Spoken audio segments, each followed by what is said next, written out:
Welcome back to Good Distinctions. I'm your host, Will Wright, and joining me today is Dr. Richard DeClue, a professor with the Word on Fire Institute. Professor DeClue, welcome. Thanks, Will. Happy to be here.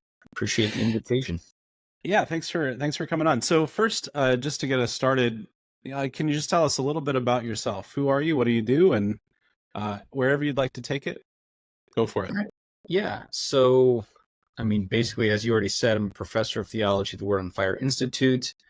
I have 4 degrees in theology. I have a Bachelor of Arts degree in theology from Belmont Abbey College. I did a year of master's work at Boston College, but then I transferred my credits over to the Catholic University of America and did the 3 ecclesiastical graduate degrees rather than the 2 civil degrees. So instead of MA, PhD, I switched to the STB, STL, STHD track. So I did all 3 of those at the Catholic University of America. The STL and the STHD, I specialized in systematic theology.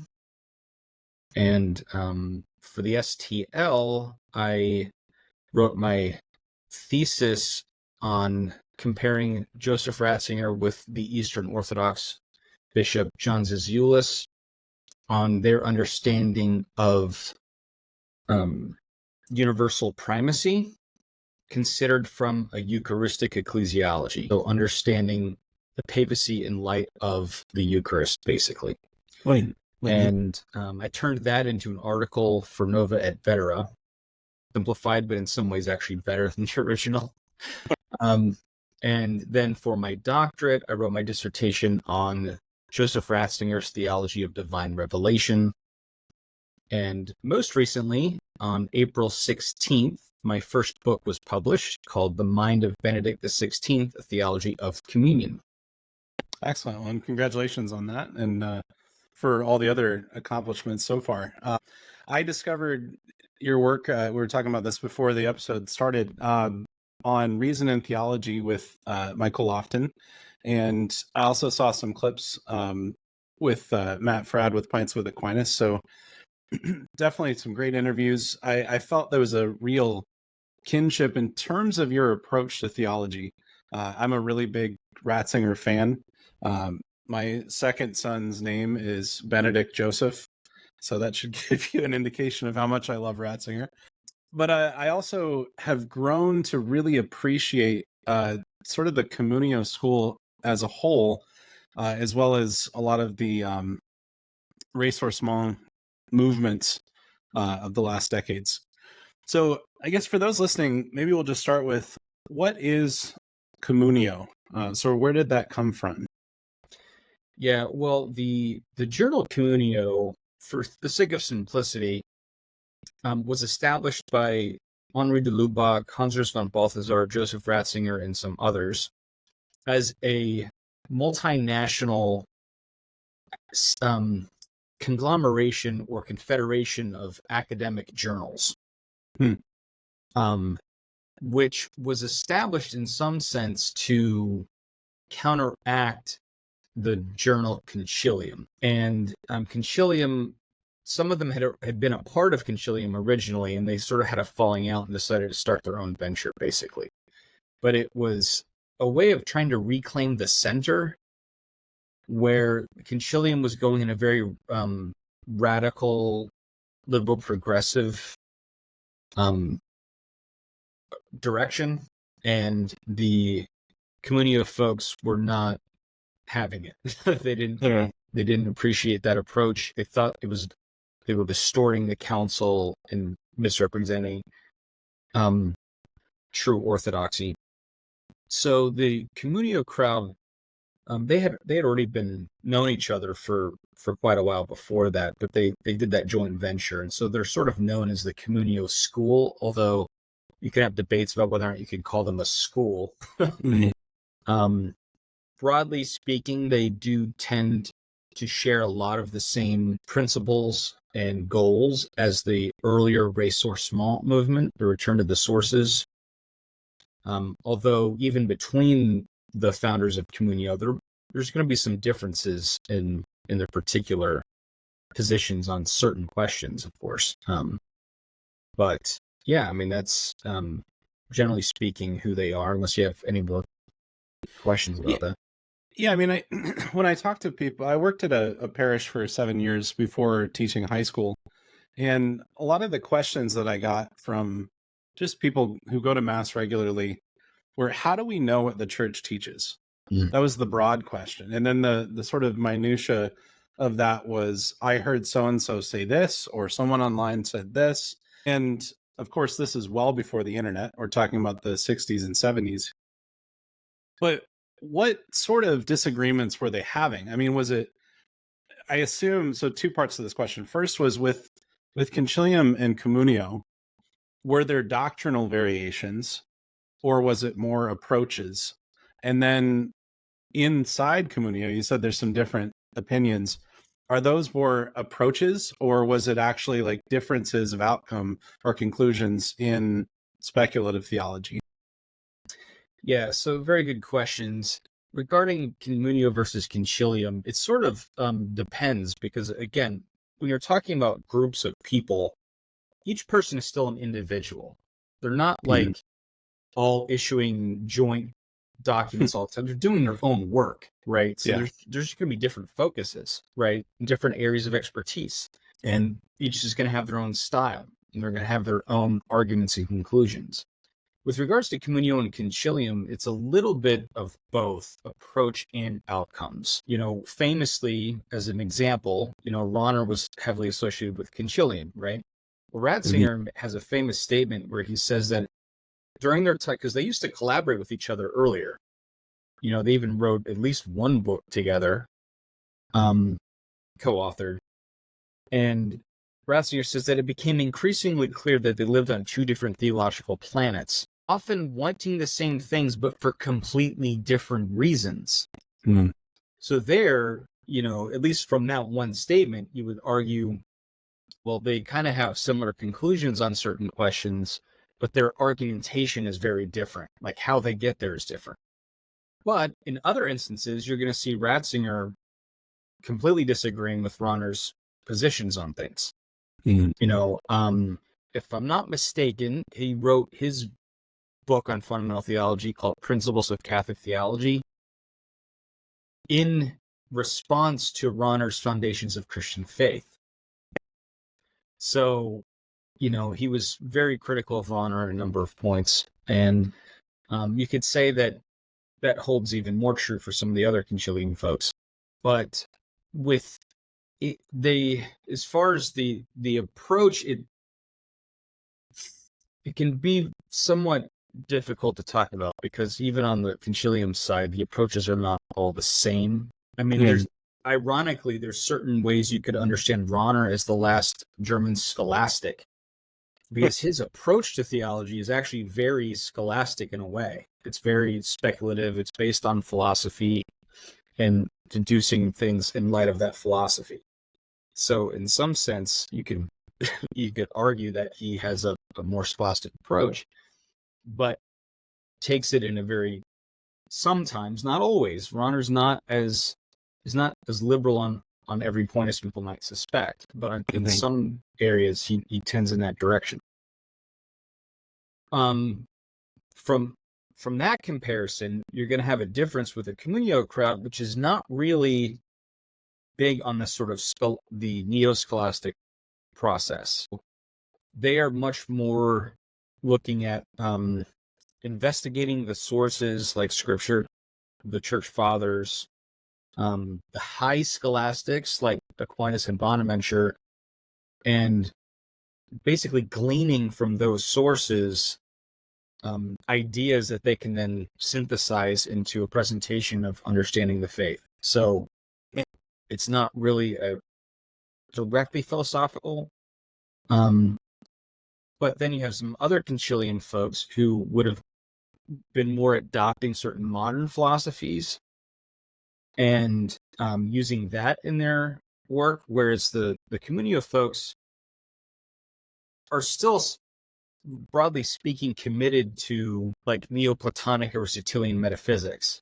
So they're Yeah. not really going to be buying into some of the more novel philosophies. Although this is something I'm somewhat ignorant of. I don't I know that Blondel was influential on some of them, like the Lubach. I don't really understand how or what that even means. I will admit that up front. But even someone like the Lubach is still very committed to Thomas Aquinas, for instance. And Balthazar cites Aquinas more than he cites anybody else. Ratzinger, not so much. He's not quite as Thomistic. He is more Augustinian, Bonaventurian. Mhm. And that's where you start seeing some differences between those figures. Von Balthasar is probably the most sui generis, or how do we say, idiosyncratic of the three. De Lubac and Ratzinger looked up to him greatly as a tremendous intellectual. Balthasar is a little bit more of a very eclectic and well, as I was saying, idiosyncratic. He's sort of one of a kind. Yeah. So Yeah. he's just it's not always easy to compare him to others because it's kind of, while he still tries to maintain the tradition that's important to him, is a very unique way of expressing and doing theology. Whereas Ratzinger, I would argue, in many ways, is heavily founded upon the work of de Lubac in some areas, especially in ecclesiology. Well, I definitely want to talk about ecclesiology because I think that's something that is not well understood by most people. Just what is the church? How does the church function? And I think a lot of this, at least in my mind, comes down to a few different sort of flashpoints, if you will. And I hear this a lot coming from especially more radical traditionalist camps that put it in very stark terms, which I'm a little bit wary of. Not a little bit. I'm a lot wary of.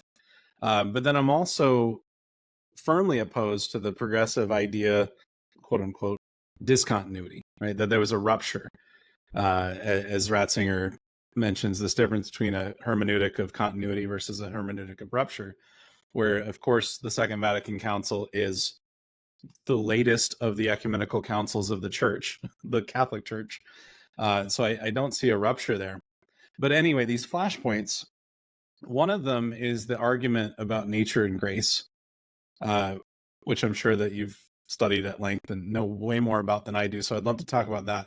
But then the other one, I think, is a difference in ecclesiology of seeing the church as not overly, but primarily hierarchical, that it's visible, there's structure, there's the Pope, there's the bishops, there's priests and lay people, and it all sort of flows. Whereas the emphasis in Lumen Gentium in the Second Vatican Council's document on the church seems to be much more one of mystery, that it's broader.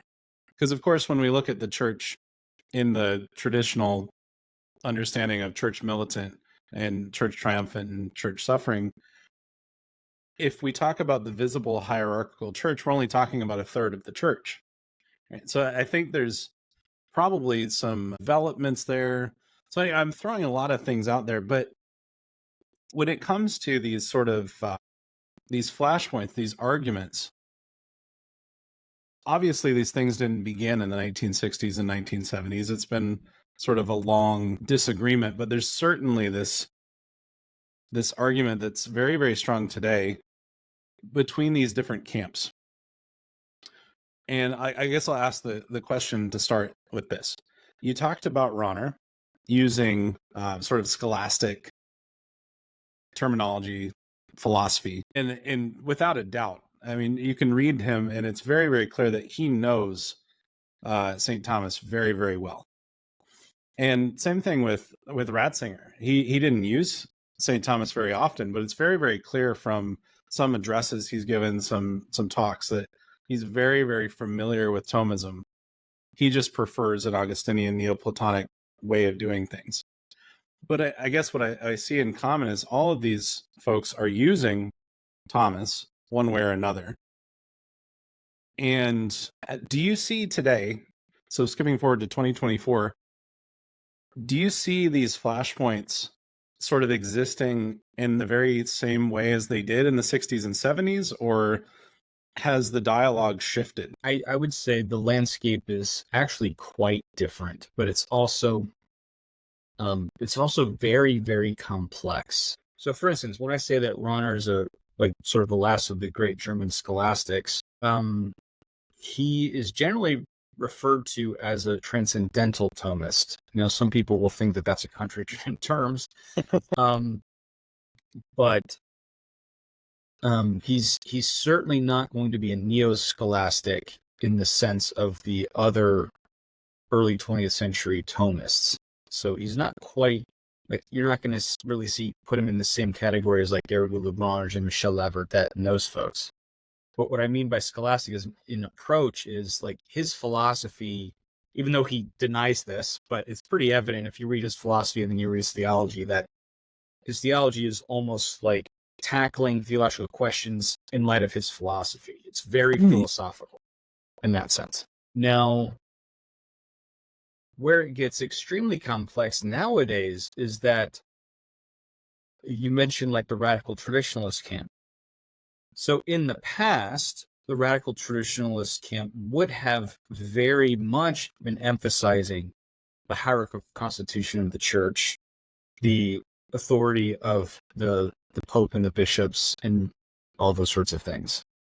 What you're starting to see now is the same camp sort of start to not only question Vatican II, but even Vatican I, or at least push back on an overly ultramontanist view of Vatican I because of the current circumstances. And so you start to see some of the argumentation shift. Now, if you talk about strongly the need to submit to the Roman Pontiff and magisterial texts, well, now you're an ultramontanist coming from that, whereas before they would have said, but a Pope said in an encyclical 200 years ago this, and you can't question that or you're no longer Catholic. So it's kind of weird how it shifts based on people's desired outcomes. So that, I think, just makes it very strange. Now, the hermeneutic question is important because continuity was a big part of that. Yeah, technically, his term was hermeneutic of reform within continuity. Fair enough. Yeah. But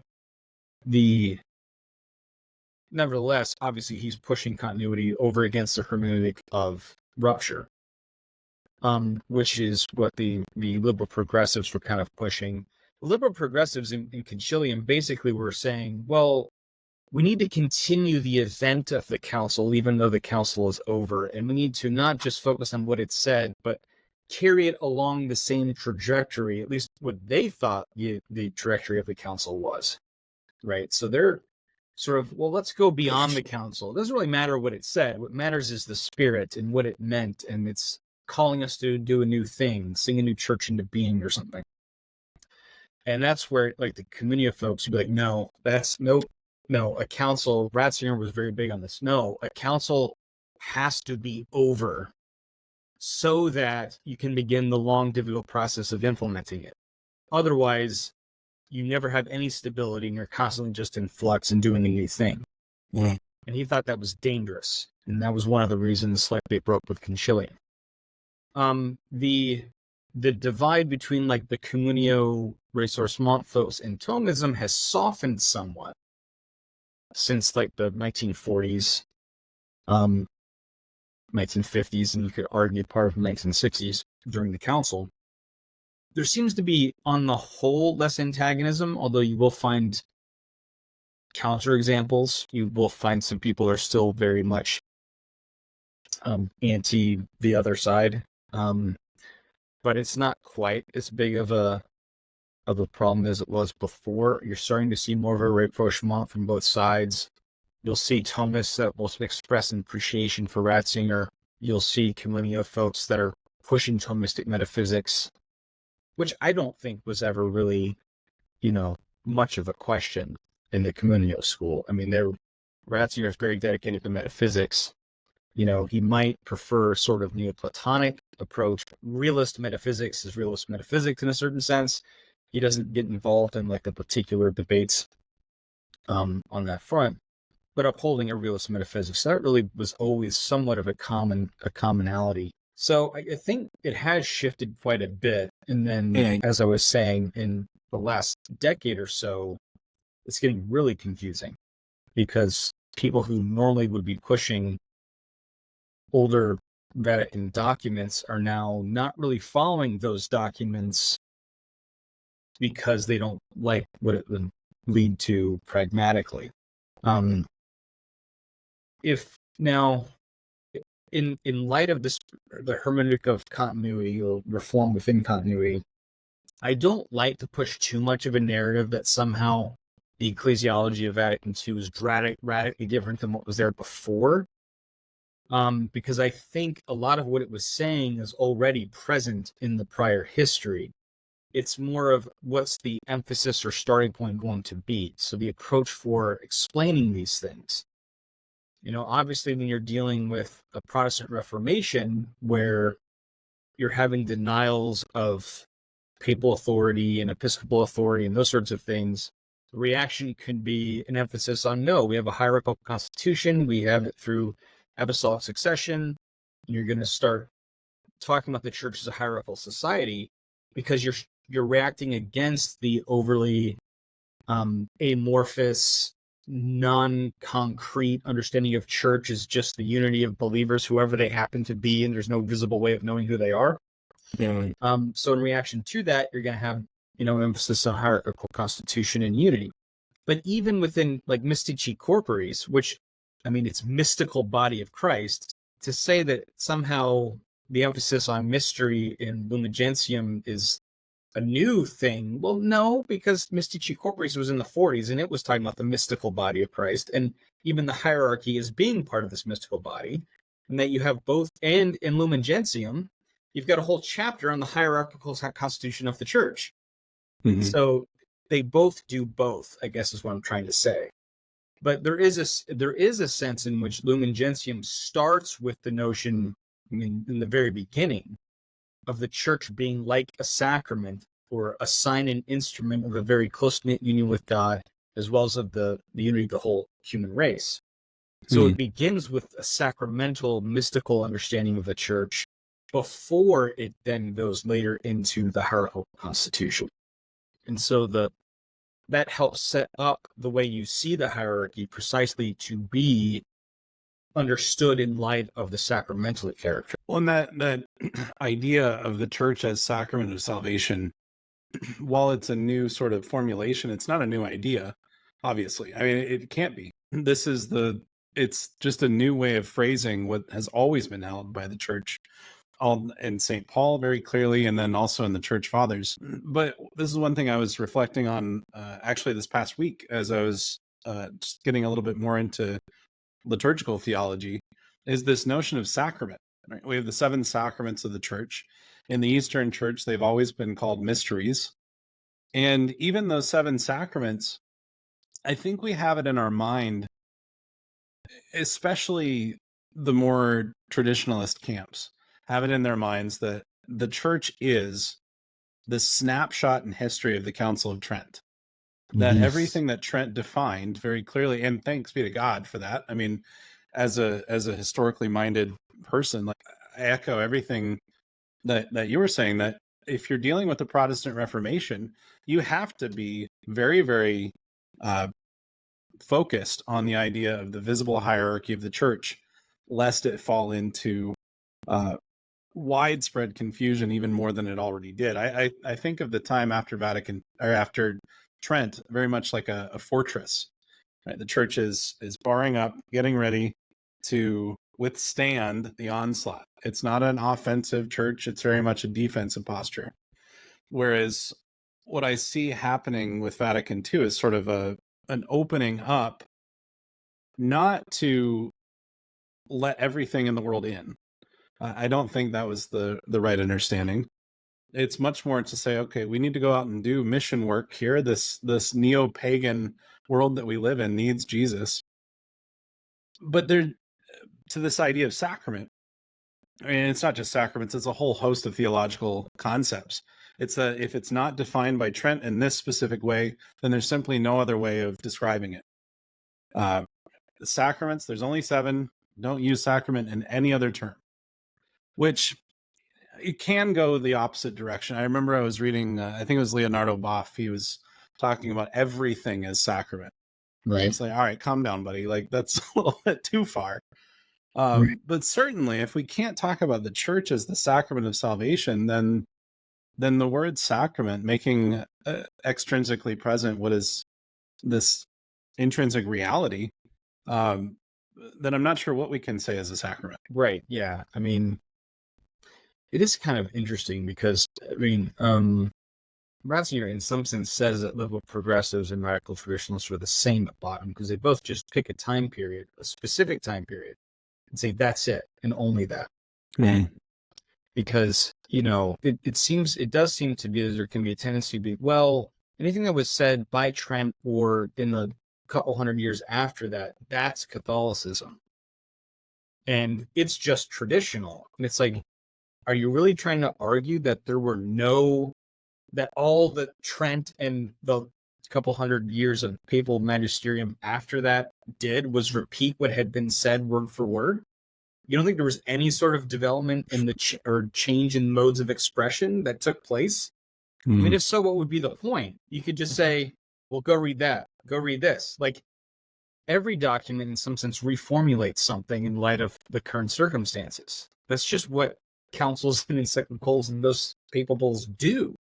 So the idea that there was no development in understanding or no development in theology or no development in terminology from the patristic era through Trent is just absurd, first of all.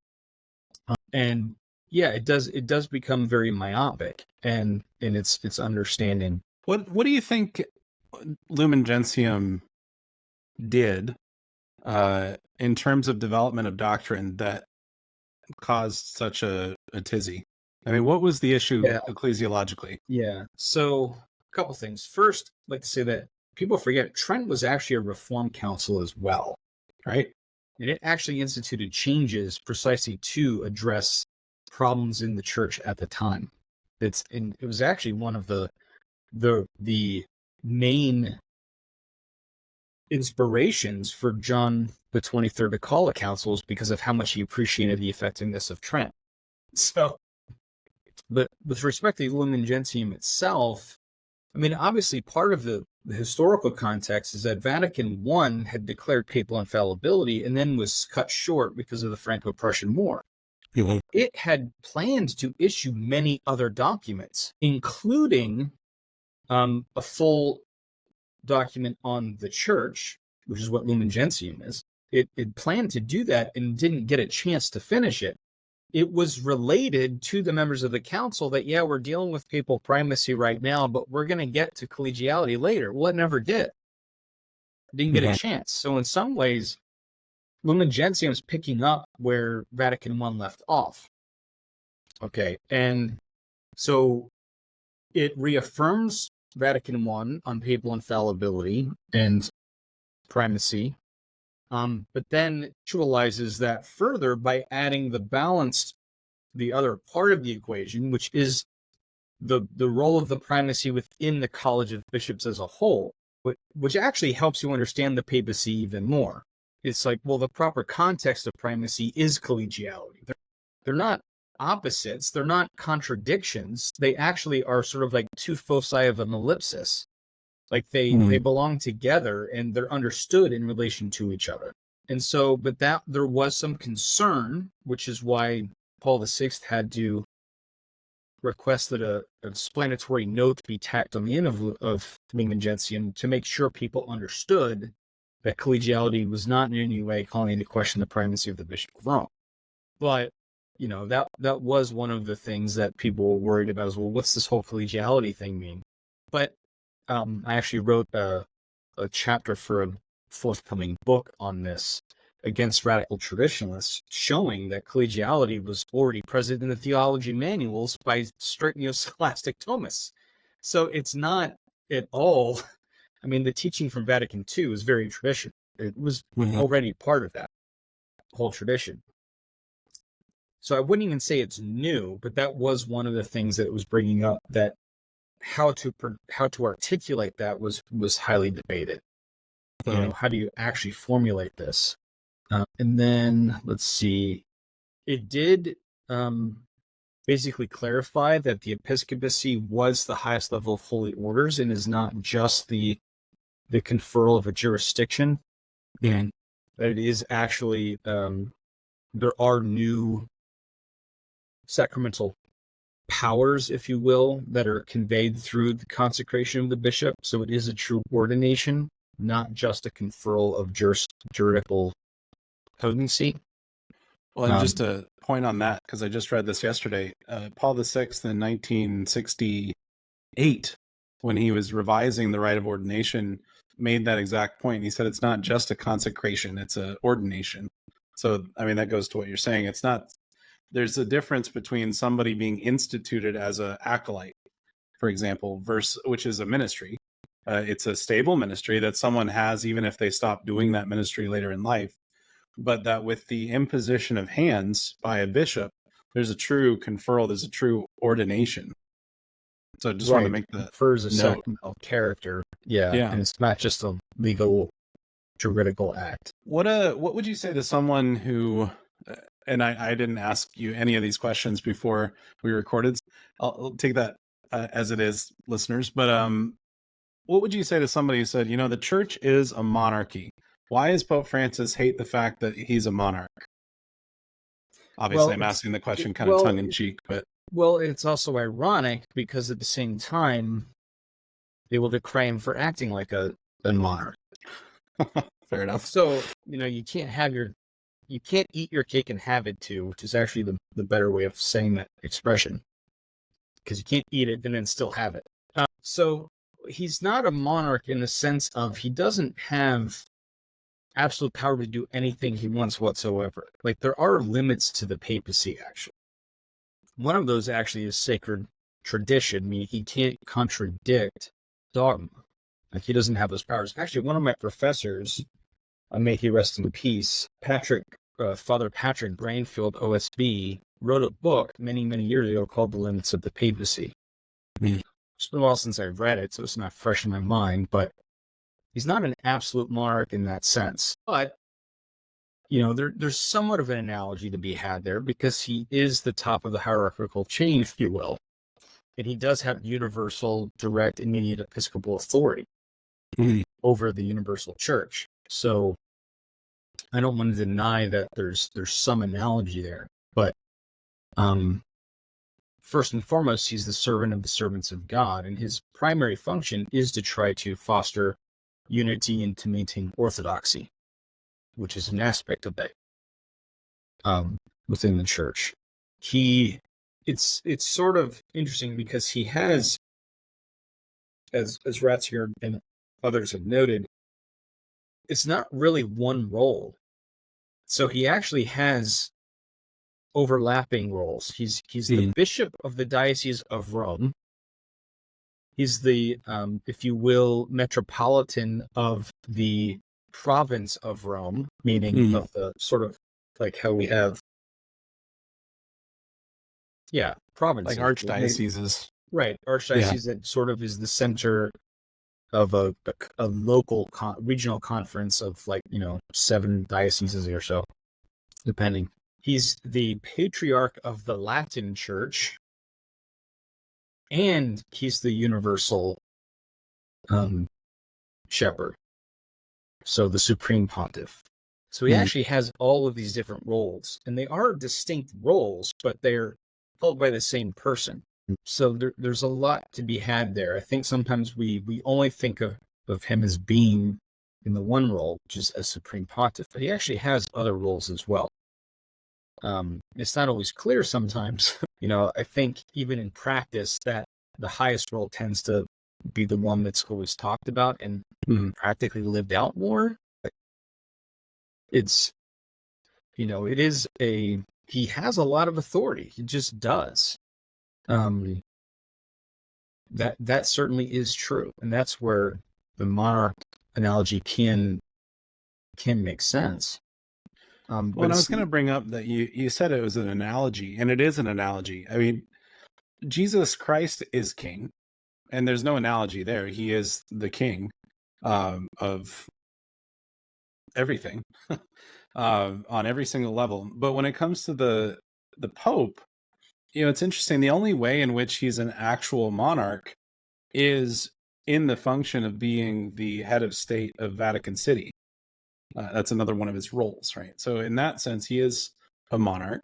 When the papacy still had the papal states, he would have been a true monarch, but not in an analogous way as we speak about it now. So to your point, I really appreciate your answer as well, because that's very much what I started Good Distinctions to do, is to try to not well, it's that saying of St. Thomas Aquinas: seldom affirm, never deny, always distinguish. Right? So we never want to deny it out of hand, which you didn't do. You affirmed what's true, and then showed that it's actually, just to kind of rephrase what you said back, if I understand it right, it's like he's got all of these different roles, and if we only emphasize one of them, we're missing the full picture, which is a very important thing to keep in mind as we're looking at what the church is. I think that's a large part of what the confusion is now with bishops' conferences, for example, which juridically speaking are very, very new in terms of, strictly speaking, jurisdiction. But they're called for by the church. I mean, Pope Paul VI said, you should have these. These are the different things that they should do.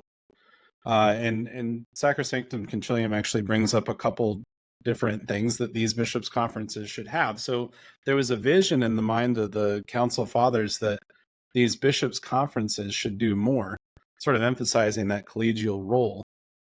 But I guess how does that square in terms of this idea of synodality? Because this is something that I can't wrap my head around. I have no idea what synodality actually is. I hear what different people are saying. Right. You know, what's your take on that? Even Ratzinger had somewhat of a low evaluation of bishops' conferences. He didn't really have, in his view, they don't really have much weight. They really can't tell the individual bishops what to do in their own diocese anyway, except for those things specifically where decisions are to be made by that conference. But I also would say that they're not entirely new in the sense that regional synods were very common in the early church. Yeah. So now the analogy there might be more like a province rather than a national conference, depending on the size of the country, right? Yeah. So for some countries, their national conference might simply be one province. Like Monaco, like the United States, it's huge. Yeah. You might have it's made up of several conferences or several provinces. So part of that just has to do variations in geographical size and population density. So, but the idea, synodality is basically collegiality and synodality are very similar. The idea is that the bishops do have a role. They're sort of like the head of their local church, the particular church, the diocese. But they also have to maintain communion with one another. And because regions often are facing similar problems and affect one another, like, well, what you're doing in your diocese is going to sort of like, the borders aren't completely set to where there's no interaction between our people, right? So if you're doing one thing next to me, it makes sense to collaborate on certain things. So there's a little bit more unified push within a region, okay? So in the early church, that would happen. Like bishops of neighboring dioceses would get together, and there often would be a protos, meaning there would be a primate of the synod of the local province. So the idea of local synods was to get together and work things out to deal with our problems in this region. And that was important, especially in an era where you really couldn't have much communication over large distances very effectively, right? We're talking in a time period where, getting everyone to Rome would have been a lot more difficult than nowadays. So the role of regional councils and synodality was very important. Now, the idea of synodality, and the Eastern Orthodox are still very synodal in theory and in how they express their ecclesiology. Which is very similar to that notion of collegialities. Collegiality and synodality are somewhat similar, although the College of Bishops acting union with the Bishop of Rome is typically where you see collegiality brought up more. So it's more of like synodality on the universal scale, if you will. The notion of synodality it is ancient. It's not really a new thing. I mean, you're talking about the unity of the people of God with their bishop, and he with the surrounding bishops working towards a common goal. And you can have that in the local, regional, and universal levels. So that's the way of looking at it. Now, traditionally, synodality was applied only to collaboration between bishops. So you don't typically have discussions of a synod with laity. Really wasn't the emphasis. So do you think we're in the midst of a sort of development in practice in having these different listening sessions and whatnot, engaging the laity more? I don't think I think we're having confusion in terminology and in some sense in practicality about what's taking place. So the Synod of Bishops itself is fairly, it was only done like right at the end of the council, which is a lot I can get into on that. Basically, the Synod of Bishops was established as a means for the episcopacy to more regularly assist the Roman pontiff in his exercise of primacy. So technically, the Synod of Bishops is an advisory body to the Pope and nothing more. And it's not universal because it's not every bishop that's a part of it. The representation of the bishops. So some of the bishops are appointed or elected to be representatives of the other bishops to advise the Pope on what he should do. So but it's still up to the Pope to do or not do whatever he wants. Which is why we normally get apostolic exhortations after synods. Right. And the Pope decides what he's going to listen to or not. Right. So it's even there, it's an advisory body.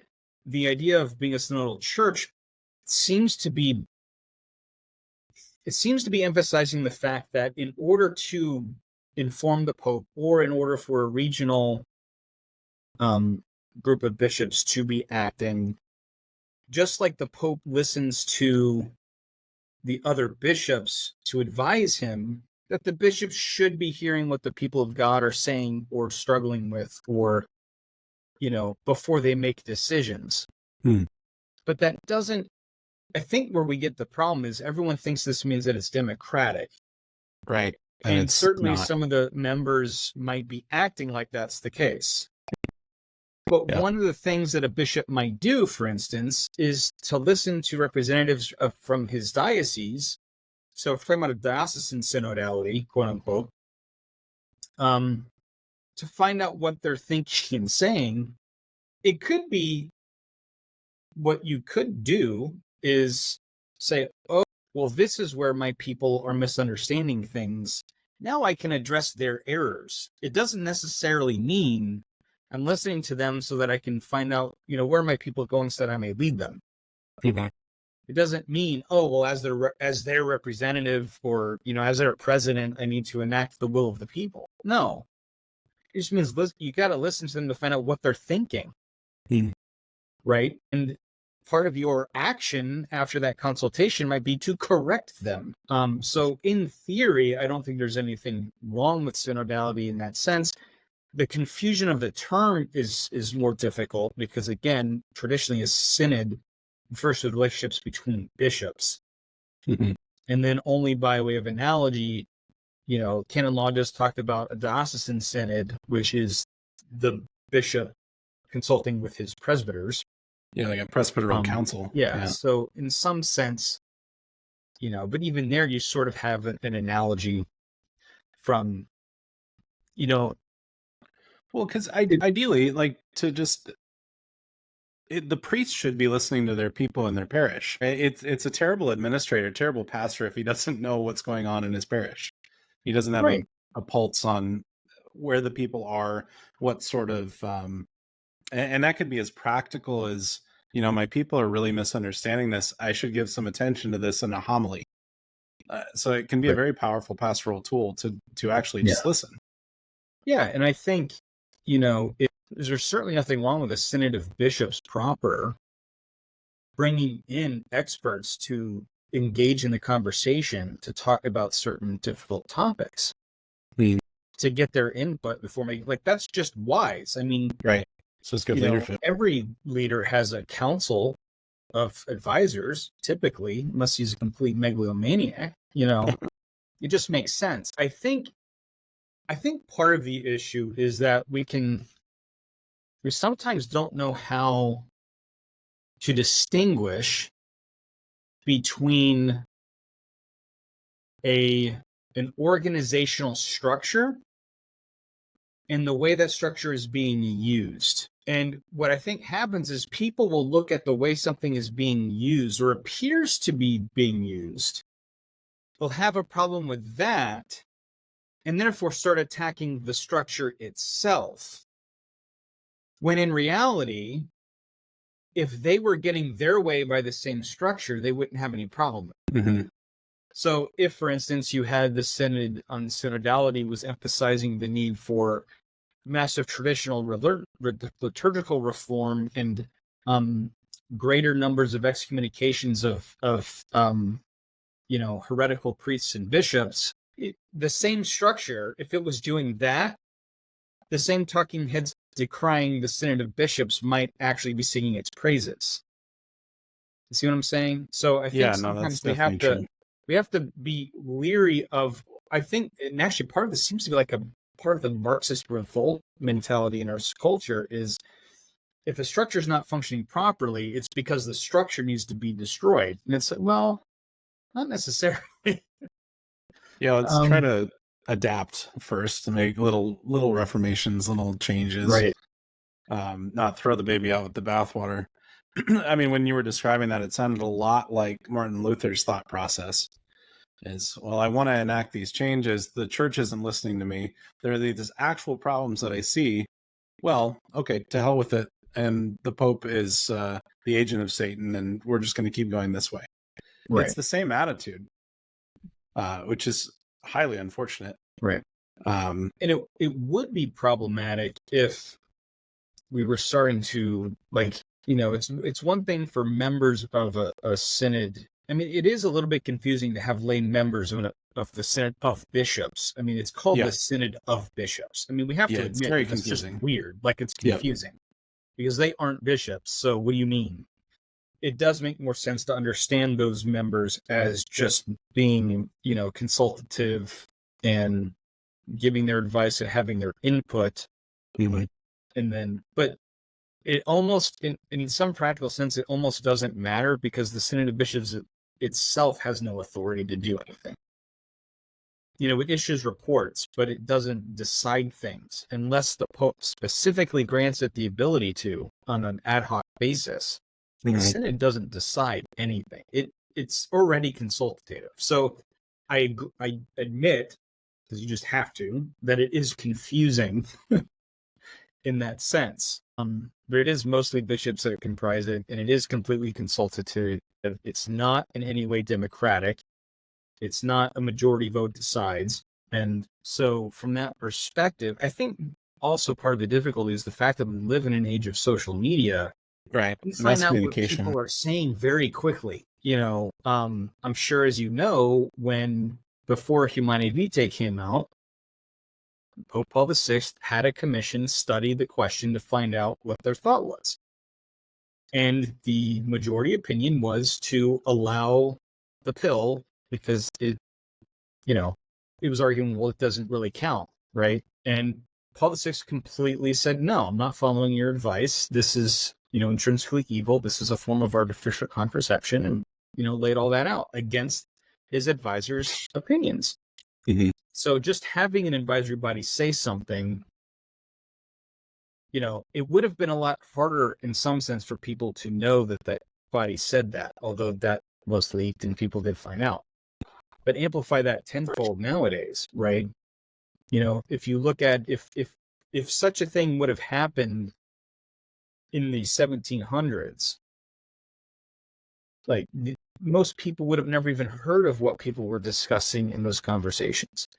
the same sorts of disturbing quote unquote conversations could have been happening in other areas of the church that we just never heard about because they Well, aren't. I'm positive they were. Yeah. It's just human.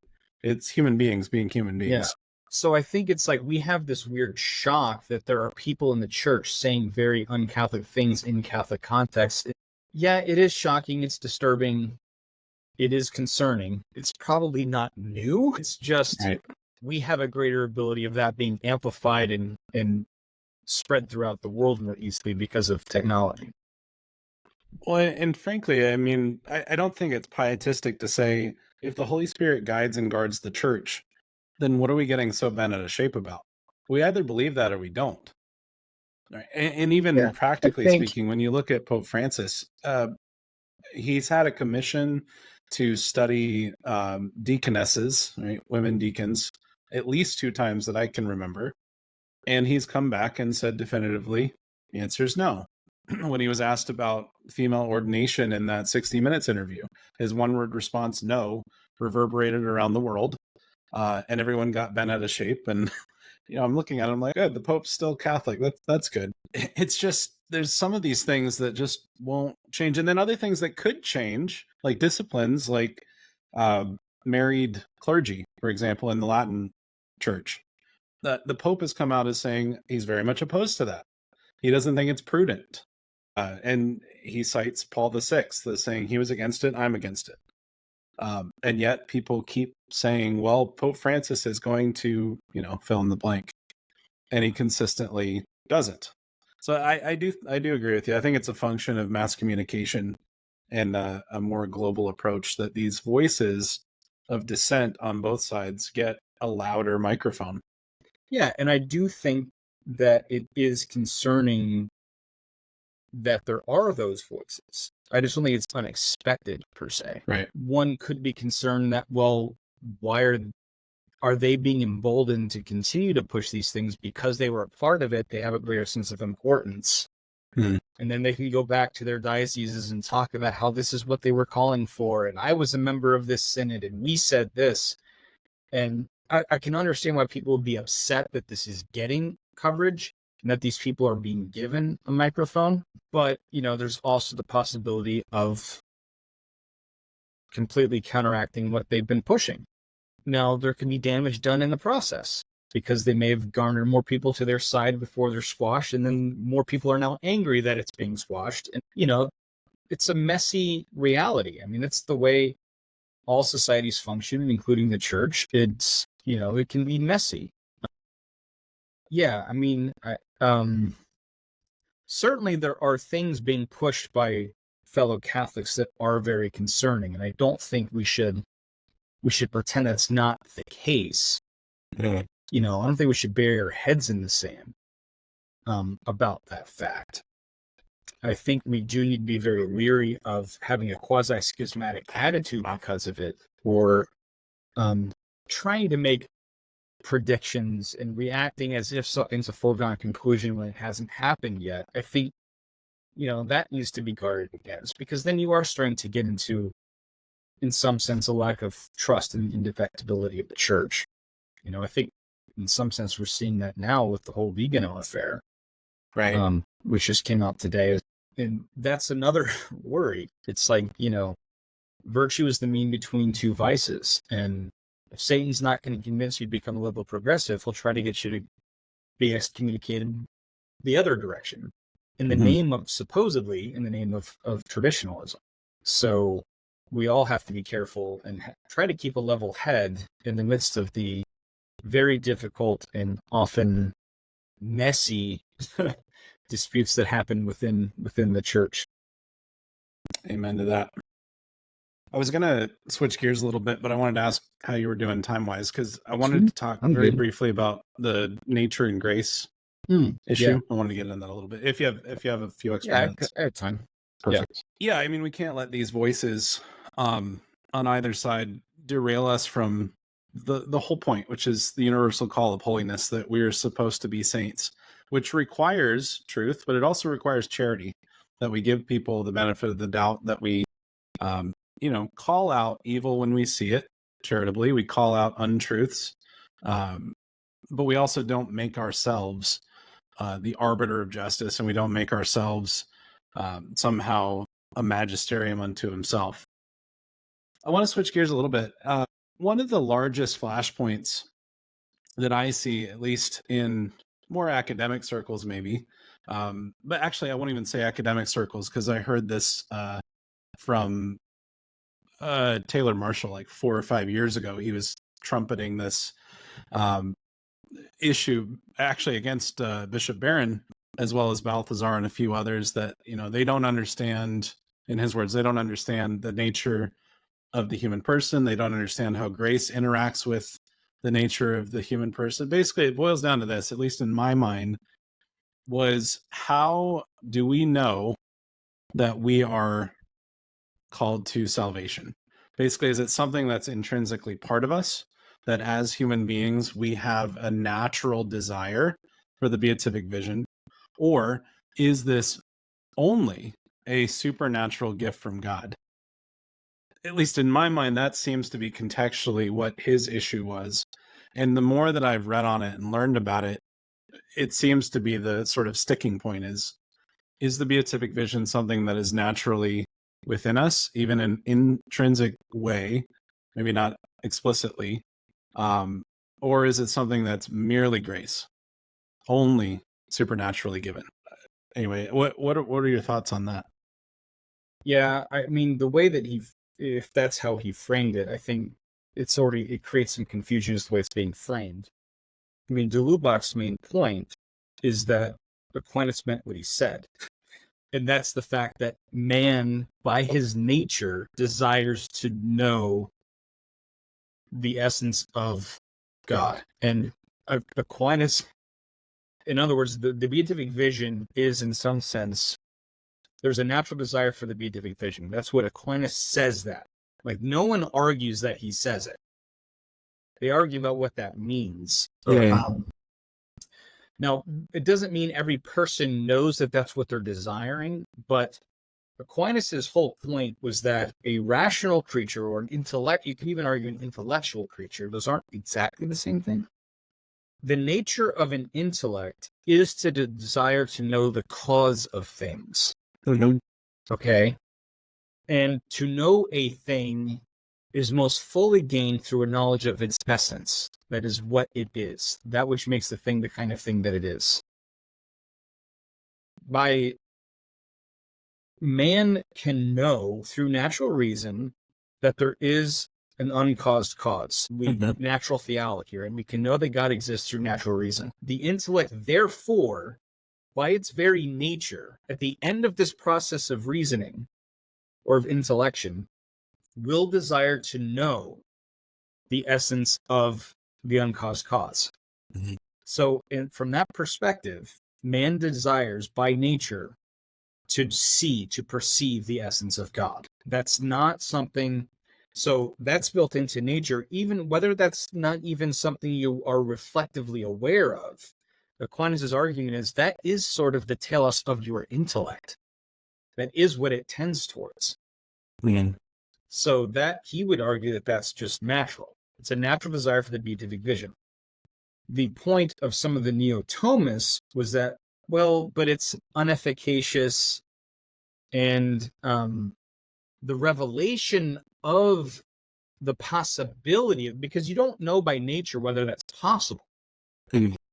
It's more of like, well, it would be great if it is possible. So they would call that a velleity. It's like the grace gives us, in some sense, a supercharged desire, because one, it makes it known that it is actually possible, not just that it's good, but it's possible. And it makes it very explicit, right? Which wouldn't be there for a lot of people, especially in a fallen state, at least. You know, in a pre-fallen state, it would have been a lot more obvious. So I would say that it's not just because of revelation, but revelation certainly makes known the possibility of that taking place, which therefore, in some sense, enhances the desire.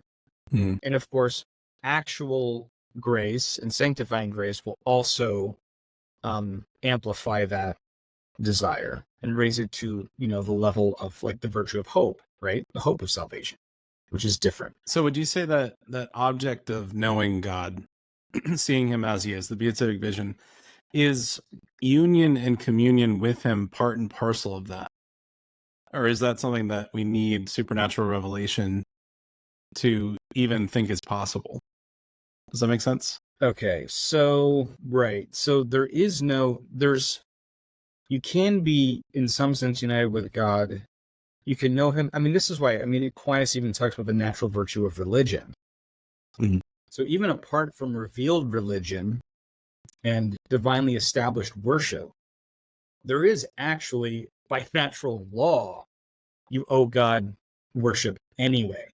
So even prescinding from the establishment of the covenants, you do have sort of a natural virtue of religion where man owes this to God already. The But what grace actually gives us is real friendship with God. It is we are become adopted children of God. So there is this added thing. And it is true that by nature we cannot know the beatific vision. So this is where the argument usually takes place over this exact point. Now, this is something de Lubac admits, and sometimes I think people forget, they sort of ignore that fact, or they don't think he admits the fact, they think he doesn't overcome it, which is de Lubac admits, yes, we have a natural desire for the beatific vision. The beatific vision, however, is completely beyond the capacity of our natural powers. Mm. So it's not anything we can attain apart from grace. Not Aquinas himself, like Cajetan and other commentators on Aquinas, will argue from an Aristotelian principle that the desires of a nature cannot exceed its natural capacities. Mm. So their But that's not argument present in Aquinas. Not as far as I'm aware. Yeah, So me either. Aquinas does address the question. Right. I think it's in the Prima Pars, question 5, article 5, but I could be wrong, where he addresses the question. He does address that problem, but it's interesting. The way he handles it is not by denying the natural desire for the beatific vision. What he answers is that, but a man can be set, or I don't know if it's a man or a creature, I forget which. Maybe it's a man. A man can be said to be able to do through himself that which he's capable of doing through a friend. And therefore, That's because brilliant. man can ask God to make this possible, in that sense, you can say that, and God can grant that, therefore, in a certain sense, you can say that it's still possible for our nature. Mm-hmm. I might be butchering that a little bit, but that's the general gist of it. He doesn't deny it, basically. He doesn't. Right. Yeah. He never says, well, this is beyond the capacity of man's natural capacity, therefore there is no natural desire. He just says, well, no, but man can do that which he can do through his friends. So we can ask God, and God can grant this, therefore, no problem. There's no contradiction. St. Robert Bellarmine explicitly stated that it is neither new nor, I'm having to do this from memory, but it's neither new nor reprehensible that man desires by nature that which he cannot attain except through grace, and he's talking about the beatific vision. All that de Lubac was trying to say is this is what I think Aquinas actually means. And there's actually more people coming on this side, even Thomist scholars. There's Michael Torre recently published a work, and I believe it was a publication for the American Maritime Association. It's a long essay, but it's brilliant. Where, as a Thomist, he's not even dealing with the Lubac. He's just saying from Thomistic sources and exploitation, basically comes to the same conclusions. So he doesn't use de Lubac's argumentation, but he basically argues the same thing. That no, this is what Aquinas said, because that was de Lubac's whole point, is that Cajetan is misrepresenting Aquinas. That's basically what de Lubac was saying. So at the base of this, there's really just a large miscommunication or a lackluster attempt to understand what de Lubac was actually saying. I think it's a really complicated question because neither de Lubac and his supporters nor the neo-Thomists are idiots. No. They're all very smart people Yeah. that are grappling with an extremely difficult question. So what I would argue is the concern of the neo-scholastics or the neo-Thomists is to secure the gratuity of grace. So they're going to have this notion of if man can't be fulfilled through his natural capacities, then that would mean, because they have this notion of the debitum naturae, the debt owed to a nature, that if God were to, there would be something unjust about creating a nature with a natural desire that could not be fulfilled. And therefore, they would argue, if you're going to say that, then what you're arguing is that God must, in justice, offer grace. And therefore, it's no longer gratuitously given, it's given out of debt, out of necessity. And that's what they're concerned with. And it's not an easy problem to solve. De Lubac basically just rejects that. He's like, no, God doesn't owe creatures anything.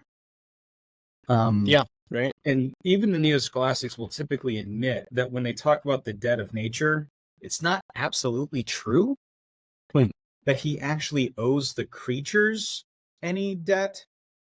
It's that he owes it to himself to grant the finality of a creature that he in his wisdom created. So even they will sort of admit, well, no, it's really a debt that he owes to himself. So even the idea of a debt of nature is really what God owes to himself in light of the wisdom of his creating act. Yeah. And so in some sense you can get around it and say, well, no, I mean, from your own admission, he doesn't actually owe it to the creature. Yeah. He owes it to himself to fulfill the telos of the nature that he created. Because it would be kind of strange to create a nature with a telos that you don't capacitate to receive its end. At least the nature, not necessarily every individual instant of that nature. So that's also one of the arguments, even apparently from Aristotle, that not every instant of the nature has to attain the end, but the nature itself must, at least in some instances, attain that end. But that's a whole nother rabbit hole. But it's a very complicated topic. There's a lot of logical and very confusing metaphysical implications. It's not that cut and dry in that sense. Yeah. I don't think it's. I do think there are people. I could accuse myself of this. I confuse on both sides that will engage. You could literally spend a career trying to just focus on that question, and so there can be a sense of a lack of communication, especially on a more popular level, where people will engage in this online and things, and they think they're an expert on one side or the other. Or, well, I heard my favorite Thomist say this, so de Lubac must be a heretic. Well, no. And their favorite Thomist himself might not be that well versed in it. Maybe he's only heard what other Thomists have said, but never even bothered to read de Lubac. But that could also be said on the other side, where there might be some people support de Lubac that are not that well read on the Thomist side. Okay. So I would just argue it's a debate that's not going away in some sense, but there's also a wider number of people that are saying, all right, enough's enough. Like, we're never going to agree on this. Let's just move on and talk about other things. But I still find it endlessly fascinating. Yeah, well, it is fascinating. It is very complex, but I really appreciate your approach to it, that we have to have charity. We have to understand our blind spots.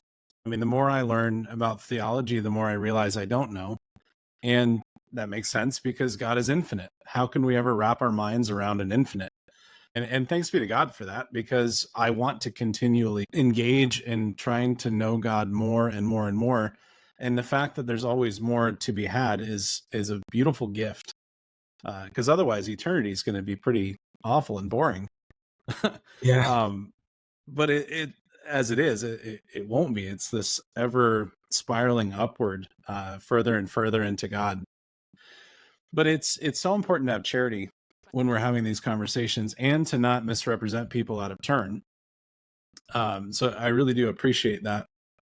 And I'm very happy to see that there's this rapprochement between the ressourcement nouvelle theologie types and the Thomists, because, well, Thomas has been seen, especially in the last 150 years, as the standard.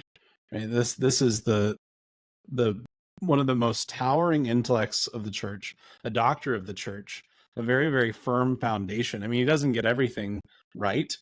And there's a certain function of the fact that he lived in the 13th century and didn't have a lot of the developments and even dogmatic proclamations that we enjoy, especially with the Immaculate Conception.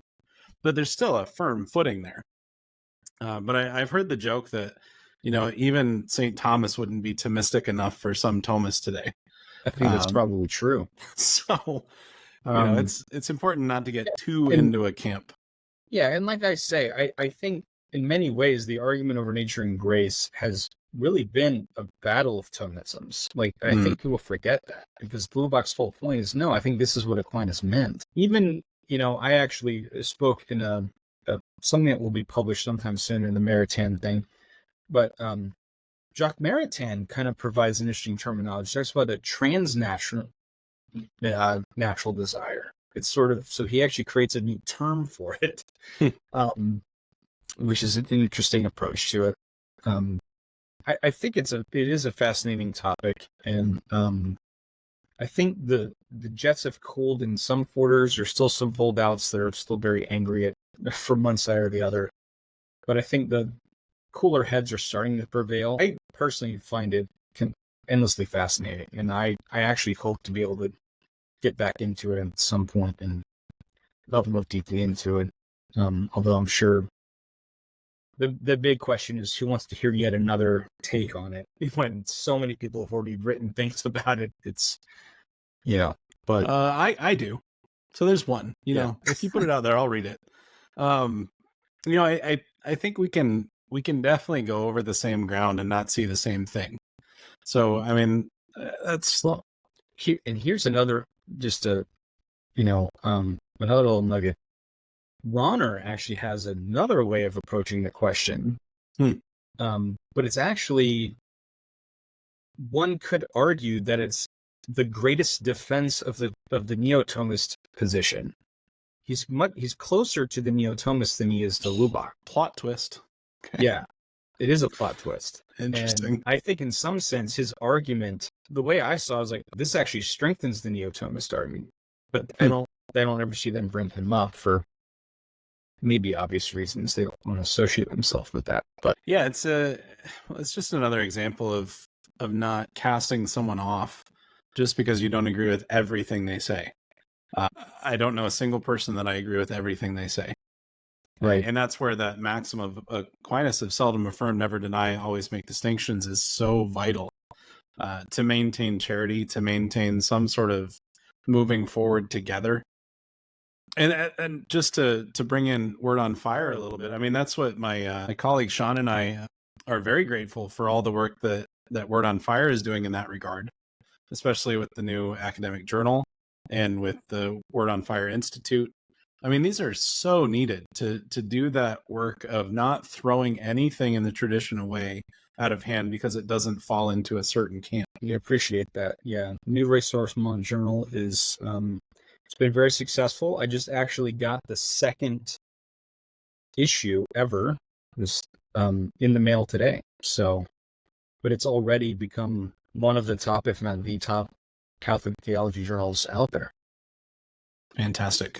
Well, Dr. DeClue, thank you so much for your time, and thanks for going into these topics with me. I appreciate it, on nature and grace and ecclesiology and some of the work of Communio, and it's been fascinating. I really appreciate it. I hope the listeners also draw something out that can help them in their own journey. Do you have anything you're working on now that you'd like to highlight or push people towards?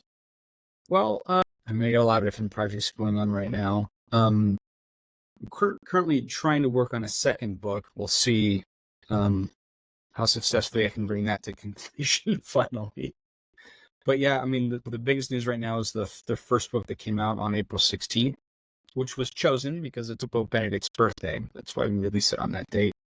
But that's the most exciting thing. So, check that out. Fantastic. On the Word on Fire bookstore is the best place to find it. And yeah. Great. Well, I'll put that in the show notes so people can go pick up a copy. And definitely go check out all the wonderful work at wordonfire.org and other things. You can type in Dr. Richard DeClue to Google and see those conversations with Matt Fradd and with Michael Lofton and other talks and things like that. But Dr. DeClue, thank you so much. Thank you, Will. Appreciate it.